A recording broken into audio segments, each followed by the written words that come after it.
প্ৰকৃতিয়ে মুক্ত হস্তে দান কৰা অগণন বনৌষধিৰ অক্ষয় ভাণ্ডাৰৰ ভিতৰত মাটিকান্দুৰীও এবিধ উৎকৃষ্ট বনৌষধি।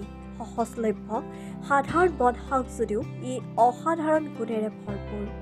বহাগ বিহুৰ দুমাহীৰ দিনা খোৱা ৭ শাক বা ১০০ এবিধ বনশাকৰ আঞ্জাত মাটিকান্দুৰীও খোৱা হয়। নকলেও হ'ব যে এই ১০০ এবিধ শাকৰ ব্যঞ্জন আমাৰ শৰীৰৰ বাবে অমৃততুল্য আৰু বহুতো ৰোগৰ উত্তম প্ৰতিষেধক।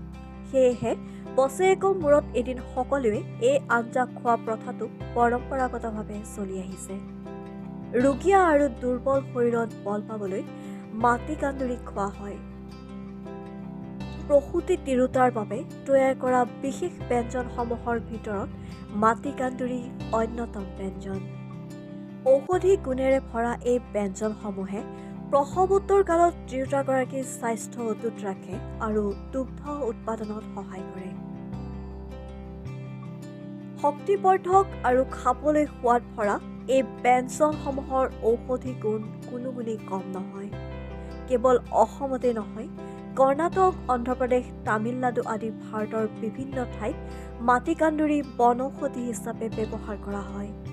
ইয়াৰ উপৰিও পৃথিৱীৰ বিভিন্ন দেশতো ই বহুলভাৱে ব্যৱহৃত হয়। শ্ৰীলংকাত মাটিকান্দুৰী বিভিন্ন প্ৰকাৰৰ চালাডত দি পৰিৱেশন কৰা হয়। আফ্ৰিকা, টাইৱান আদি দেশতো বিভিন্ন ৰোগৰ চিকিৎসাত এইবিধ বনৌষধিৰ বহুল প্ৰয়োগ দেখা পোৱা যায়।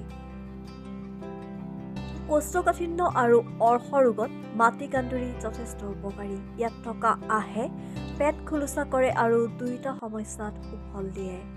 জণ্ডিছ আৰু লিভাৰজনিত অন্যান্য অসুখত মাটিকান্দুৰী উত্তম পথ্য। মাটিকান্দুৰীয়ে লিভাৰৰ কাৰ্যক্ষমতা বৃদ্ধি কৰে আৰু পিত্তশৰ প্ৰবাহ বৃদ্ধি কৰে। পেটৰ বিভিন্ন ৰোগ যেনে পেটৰ বিষ, ডায়েৰিয়া, ডিচেণ্ট্ৰি আদি ৰোগত মাটিকান্দুৰী সুপথ্য।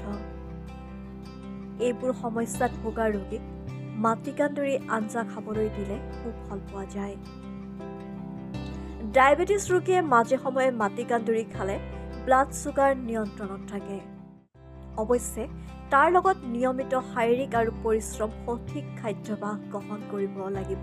পথ্য অপথ্যৰ নীতি নিয়ম মানি চলিব লাগিব। ছাল আৰু চুলিৰ সৌন্দৰ্য বৰ্ধন কৰাটো ই যথেষ্ট সহায়ক হিচাপে পৰিগণিত হৈ আহিছে। চকুৰ দৃষ্টিশক্তি কমি যোৱা সমস্যাত নিয়মিতভাৱে মাটিকান্দুৰী শাক সেৱন কৰিলে সুফল পোৱা যায়। নিদ্ৰাহীনতাত ভোগা লোকেও নিয়মিত মাটিকান্দুৰী খালে যথেষ্ট উপকৃত হয়। মাটিকান্দুৰীয়ে স্নায়ুতন্ত্ৰৰ কাৰ্যক্ষমতাও বৃদ্ধি কৰে, স্মৰণ শক্তি বৃদ্ধি কৰে আৰু স্নায়ুতন্ত্ৰৰ বিভিন্ন ৰোগ উপশম কৰাতো সহায় কৰে। বিভিন্ন গুণেৰে ভৰপূৰ মাটিকান্দুৰী আমাৰ স্বাস্থ্যৰ বাবে বৰদান স্বৰূপ। ৰাসায়নিক সাৰ আৰু কীটনাশক দিয়া বজাৰৰ শাক পাচলিতকৈ বহুগুণে উন্নত এই থলুৱা বনশাক।